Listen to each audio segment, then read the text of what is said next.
Hello guys, আমি কেয়া। আজ আমি আবারও একটি নতুন রেসিপি নিয়ে চলে এসেছি তোমাদের সাথে শেয়ার করতে।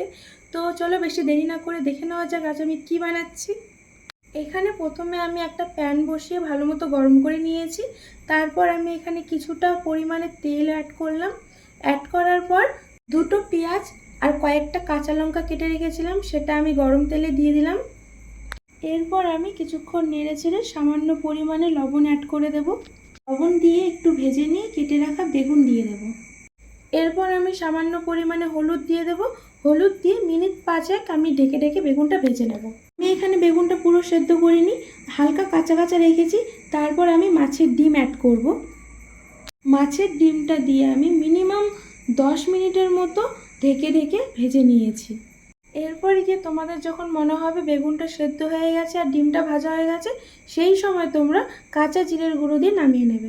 এই যে আমার রান্না হয়ে গেছে, খেতে বেশ ভালো হয়েছিল। তোমাদের কেমন লাগলো অবশ্যই জানিও। আবার এক নতুন ভিডিওতে দেখা হবে। টাটা।